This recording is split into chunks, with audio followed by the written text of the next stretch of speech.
tak beda-beda ra sore. Sore Bu. Ya kok Ketemu lagi. Nanti aku duluan ya. Apa? Pulang langsung.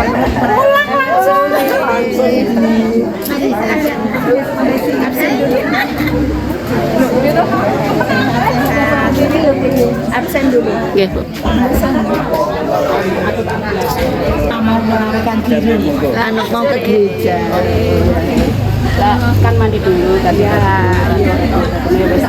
siap. makanya selamat sore. Kula nungguin dulu soalnya kula mungkin Kalau mbak Ara nunggu orang yang burine jenengan. absen.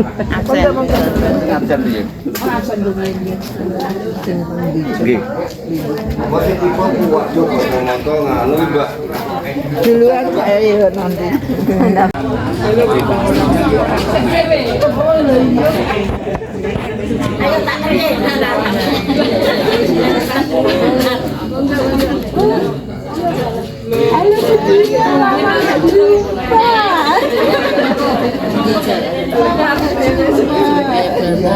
Alah sibuk sendiri-sendiri ya Bu.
Sendirian Joko. Iya, banyak Ini Bu Mati juga sendirian. Tak temani, nanti tak temani pokoknya sebentar lagi. harga teh.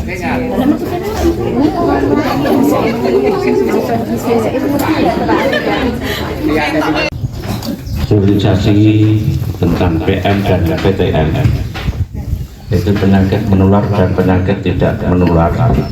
Sambil menunggu dari Puskesmas, kita akan mulai saja acara pada sore hari ini. Sebelum kita mulai, mari kita berdoa bersama-sama. Menurut agama masing-masing, berdoa dipersilakan.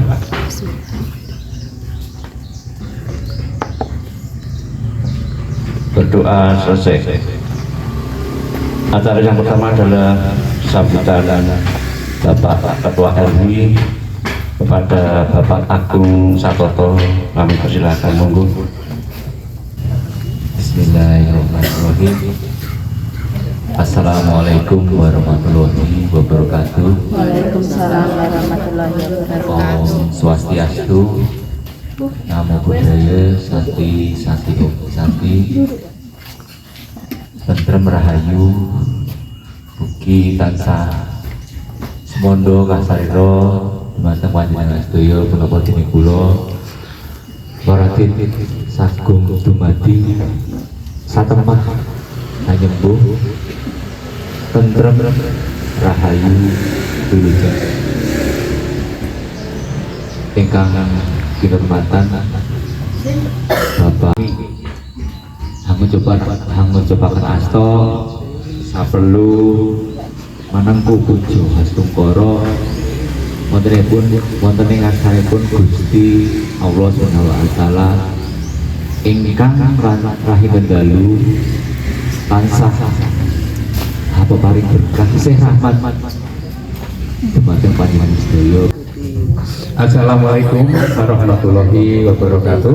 Waalaikumsalam warahmatullahi wabarakatuh. Salam sejahtera untuk kita semua, bapak-bapak dan ibu-ibu warga RT 2 yang saya hormati.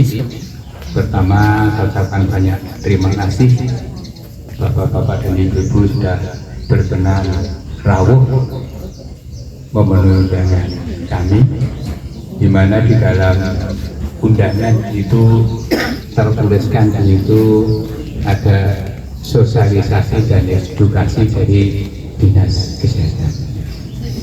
Bapak dan Ibu yang dihormati, seperti yang disampaikan oleh Pak RW bahwa saya ini ketua KLC. KLC itu apa? KLC adalah Kelurahan Siaga yang punya tugas dan tanggung jawab kami ini mendampingi atau sebagai tangan kanan dari Dinas Kesehatan untuk ngewangi mikir nyambut gawe begitu bagaimana tentang kesehatan masyarakat di Tegalrejo. Dan kita sendiri. Jadi terima kasih waktunya. Mohon maaf Ibu Bapak, saya terlambat. Memperkenalkan, nama saya Rojekin dari Puskesmas Tegalrejo. Kalau di puskesmas kalau pakai masker, nggak pakai masker nggak familiar, kita lepas gitu. Rumah saya di Ngemplak Dukuh RW 2. Ngemplak ada 2, Ngemplak Dukuh dan Ngemplak Dukuh, saya di Ngemplak Dukuh. Bapak Ibu yang kami hormati, saya sangat berterima kasih sekali diberikan waktu untuk memaparkan apa yang menjadi permasalahan di Kelurahan Tegalrejo yang pada saat itu ada SMD, survei mawas diri, ditindaklanjuti dengan MMD, musyawarah masyarakat desa. Kalau di kelurahan MMK, SMK dan MNK, tapi lebih familiar SMD dan MMD sama. Di Kelurahan Tegalrejo mengangkat isu karena dianggap penting, yaitu demam berdarah, TB paru dan penyakit tidak menular. Itu semuanya kegiatan puskesmas yang hanya sebagian, masih banyak kegiatan-kegiatan puskesmas yang terasa sudah terlalu banyak untuk itu semua. Saya membidangi demam berdarah, seringkali Bapak Ibu masyarakat, Bapak RT, Pak RW, kadang Pak Lurah juga, kalau ada yang tetangganya sakit demam berdarah, bingung minta divoking. Dari sini mungkin ada yang pernah merasakan itu atau mengalami tetangganya sakit demam berdarah, masyarakatnya bingung, minta divoking. Saya sendiri juga dilema, Bapak Ibu. Sebetulnya voking itu bagi saya dilaksanakan maupun tidak dilaksanakan bagi saya tidak masalah. Maksudnya begini, misalkan dilaksanakan, itu ya bukan uang saya untuk beli BBM, untuk beli obat, untuk honor tenaga yang nyemprot, semuanya itu dana dari Pemkot, dana dari pemerintah, sehingga kalaupun dilaksanakan saya tidak rugi. Demam berdarah ini sudah diteliti oleh Balai Besar Penelitian dan Reservoir Penyakit BPPRP, sekarang menjadi Balai Besar Laboratorium Kesehatan Lingkungan di depan Hotel Ngawen, di bawahnya Rumah Sakit Aryo Wirawan. Beliau dengan dana dari beliau dan sumber daya manusia beliau melaksanakan penelitian, melaksanakan survei dan lain-lain, bahwasanya demam berdarah itu sudah ditularkan melalui telur nyamuknya. Jadi nyamuk dewasa yang sudah terinfeksi virus, sudah ada virusnya, sudah menggigit orang yang sakit, dan di dalam tubuh nyamuk itu sudah ada virus. Nyamuk ini bertelur di dalam air jernih. Kalau diselokan tidak mau, Bapak. Darah ini nyamuk, katanya orang nyamuknya priayi. Kalau di tanah di air kotor dia tidak mau. Jadi nyamuk yang sudah terinfeksi virus tadi bertelur. Nah, di telurnya ini sudah mengandung virus. Telur ini nanti kurang lebih 5-6 hari dia akan menetas menjadi nyamuk dewasa. Jadi dari nyamuk bertelur nanti menetas jadi jentik kecil, habis jentik kecil nanti jentiknya besar, habis jentik besar nanti menjadi pulpa. Pulpa ke nyamuk yang bentuknya koma itu, Bapak Ibu, besar itu bentuknya koma, itu sudah namanya pulpa. Ini menjadi nyamuk kurang lebih 6-7 hari. Dan nanti kalau sudah menetas nyamuknya ini menjadi nyamuk dewasa, ini sudah ada virusnya. Dan nyamuk dewasa ini sudah siap untuk menggigit orang yang sehat, bisa saja sakit demam berdarah. Nah, untungnya virus demam berdarah itu ada 4 yang saya tahu. Mungkin nanti kalau penelitian baru mungkin ada perubahan, saya kurang tahu. Ada 4, ini genus A, genus B, genus C, genus D. Diteliti juga oleh Balai Besar Vektor, Balai Besar Laboratorium Kesehatan Lingkungan yang di Ngawen itu. Kalau orang terkena virus dengue A, itu kemungkinan orangnya sehat tapi membawa virus, namanya karier. Kalau orang terkena virus A dan B, dia akan sakit ringan.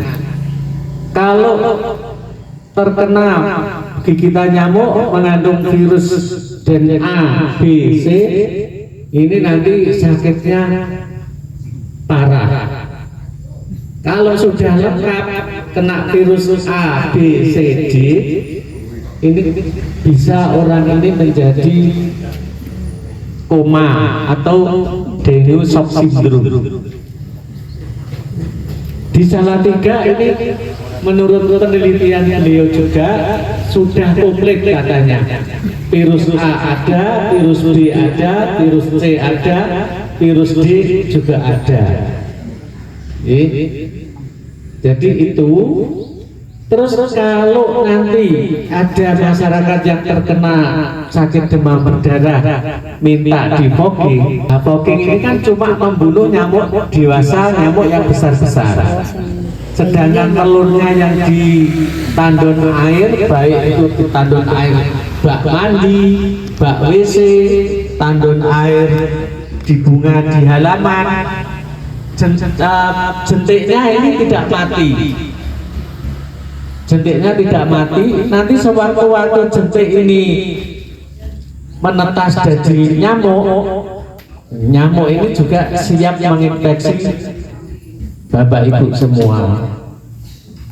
Sehingga fogging itu tidak bisa memberantas secara tuntas, hanya simultan, hanya sesaat. Penyakit tidak menular ini juga penting, tidak penting, tapi penting diputar-putar ya. Tidak penting, penting, tidak penting, penting. Karena apa? Penyakit namanya penyakit tidak menular, Bapak Ibu. Sehingga penyakit ini tidak menular, menimbulkan sakit pada diri sendiri. Kalau orang kuno itu katanya wong loro iki digawe dhewe, orang sakit itu dibuat sendiri. Ternyata juga ada betulnya Bapak Ibu. Penyakit tidak menular itu dibuat oleh dirinya sendiri, itu ternyata betul. Apa penyebabnya? Penyebabnya itu gaya hidup. Sekarang sudah orang modern, gaya hidupnya sudah mantap, apalagi punya uang, udah. Bapak Ibu kayak soft drink, Tirso nih. Kadang kalau punya mantu hajatan, kadang kalau minumannya tidak soft drink, wah ketoknya kok tidak mengangkat derajat. Minuman-minuman yang instan itu kandungan gulanya 200 kali lipat dibanding gula asli, karena di sana sudah diekstraksi, diolah sedemikian rupa supaya rasanya itu menarik di mulut, rasanya nendang. Katanya sama itu yang bawah 10 berarti masih bagus, nggak apa-apa, alatnya masih bagus. Tapi kalau tensi selisihnya kok di atas 10, panjenengan ulangi lagi, nanti cek pertama, cek kedua, cek ketiga, nanti dibandingkan yang mendekati yang di bawah 10 mana. Nah itu yang dibuat patokan. Ini tadi yang punya saudara, punya kerabat 50 tahun ke atas, hati-hati. Yang tidak pernah periksa, merasa sehat, perlu dibujuk. Kalau panjenengan mampu beli tensi sendiri, monggo. Kalau panjenengan merasa wah duitnya gue tuku beras, ke puskesmas gratis, ke posyandu gratis. Monggo dimanfaatkan ya. Nanti tolong satu RW kalau bisa yang sepuh-sepuh diaturi datang untuk ke posyandu. Karena apa? Jagani rumangsa sehat, kok ngerti-ngerti stroke dan dibebani sing waras. Dadak dulang, terus dadak ngedusi, dadak nyeboi, malah sing stres sing waras. Sing loro malah wis mburaruh. Itu PPM. Jadi tolong konsumsi gulanya dikurangi. Jadi sedia payung sebelum hujan. Gaya hidupnya dirubah supaya nanti tuanya tetap sehat. Ini dua nih, sama tensi dari apa Bapak Ibu? Dari garam nih. Saya itu juga SPK kunjungan ke rumah itu di Saleh Putih Bapak Ibu, di RW 8 Saleh Putih Tuan Purworejo. Di sana itu rata-rata yang tua-tua itu semuanya tensinya tinggi semua. Tak bioni wah janjian. Bapak Ibu di sini tuh ya, makanya enak-enak ya. Lah kok sampai enak-enak Pak? Nah, itu tensinya tinggi tuh. Enggak Pak. Lah kenapa? Di sini kan seneng makan ikan asin. Ternyata seneng makan ikan asin, garamnya itu ya. Garamnya itu yang bikin tensi tinggi. Ada yang masih muda tensinya tinggi gitu, sekarang banyak. Terus apalagi Bu? Gorengan. Wah, Solo Tigo itu daerahnya dingin. Kalau nggak makan gorengan itu nggak abdol. Kadang ya saya itu Sujarkoni. Oh coba gorengan enak. Tapi yang penting dikurangi Bu. Gue tambah pengen. Terus jangan enak langsung karena enak semuanya dihabiskan jangan. Karena kayaknya ngerem. Jadi jangan terus wah kadang-kadang lho mumpung saya urip so nek mati ra ngrasakne ngene iki.